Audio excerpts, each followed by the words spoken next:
prepare yourself, guys. Chris Fagan here once again with another review, another Netflix. I was binging it and loving it, and I've seen a few of the Zach Galifianakis, was it Funny or Die clips of Between Two Ferns, but I was surprised to find out they were making a Between Two Ferns the movie. I'm like, how the hell are you gonna pull this one off, Zach?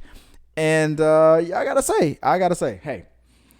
I'm gonna go back and start watching more of those Funny or Die clips because this was funny. Some of the best stuff.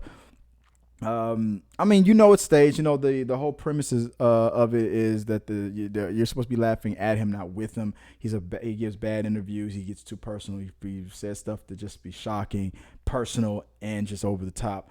But it worked. It worked very well, and I feel like this movie captured that because it stayed in the premise of Zach Galifianakis not being an actor, but actually being an interviewer. But he plays himself, but as himself in an alternative lifestyle as an interviewer, a very bad interviewer, by the way.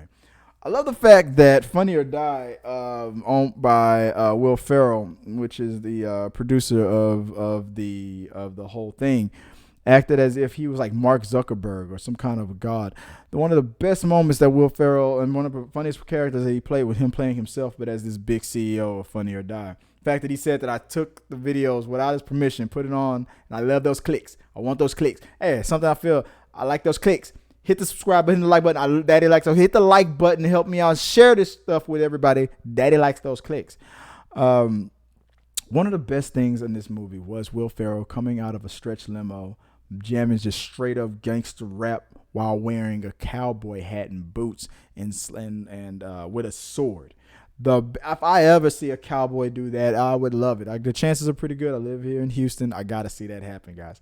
Come on, ghetto cowboy. Come on. You better count your money. You better count ghetto cowboy.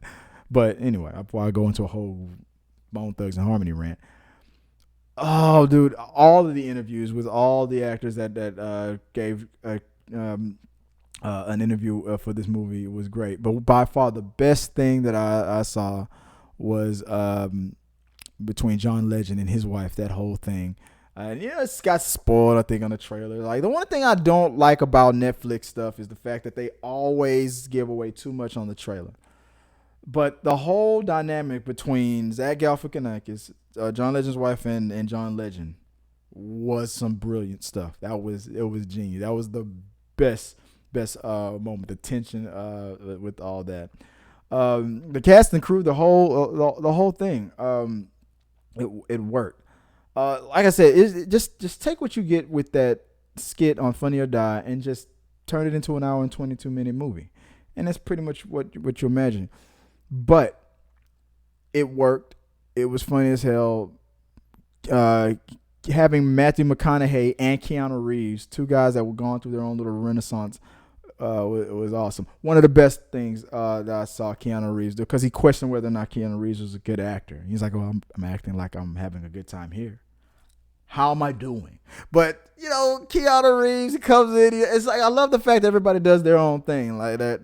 Like Paul Rudd, like you take whatever a Saturday Night Live sketch can portray about a certain actor, and they kind of dial it up on the what's it called, the impression of that character. It was like every actor in this movie was doing an impression of themselves. It was that was something like that. That's how I felt was going on with this movie. The Keanu Reeves really did. Hey, I'm Keanu Reeves. Brie Larson was all like, kind of being difficult. Like the whole, everybody on the internet saying, Brie Larson, she's a ding in that. So she acted like that. Matthew McConaughey, I felt like he was acting more like himself, but that dig that he gave to Zach was pretty good. I didn't know that a lot of the characters who also have others Netflix shows, they scheduled their meetings with Zach, and also it was like a quid pro quo thing. Tonight Show was not Johnny Carson. What's his name? I'm sorry. You know what I'm talking about. The beard, Santa Claus, crackhead Santa Claus. He goes. He has Zach on his Netflix special as he was also filming for this. So it was some quid pro quo things. Guys like Zach and guys like Will Ferrell, they have a lot of friends and a lot of people willing to do these kind of things with them. And these are the types of movies that I like because it's like you can tell it's a situation where it's like, I'm not asking for a lot of money to be in your film. I like you as a person. I'm gonna be there.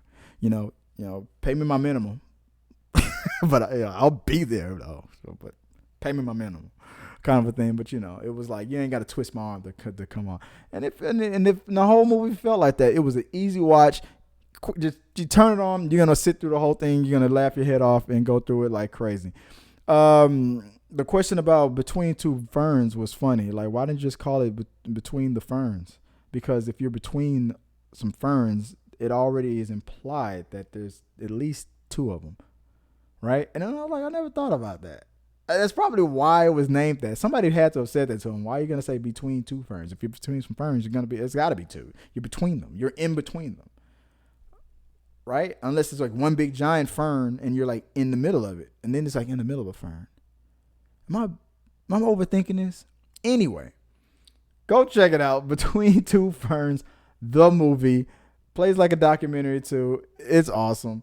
When you get to the John Legend moments, very tense, very very dramatic, very very dramatic, very good. It's a documentary. It was a comedy. It was drama. All it was. It was great. It was an online internet skit all in one. It's all of that stuff all in one. Will Ferrell, everybody did great. All the actors playing up to their own stereotypes was brilliant as well. So check it out. If you want to laugh and have a good time, go pop on Netflix. It's available right now. Zach Galifianakis, if I'm saying his name correctly. Between Two Ferns. What about a third fern? Go check it out. Till next time, guys. Hey, peace.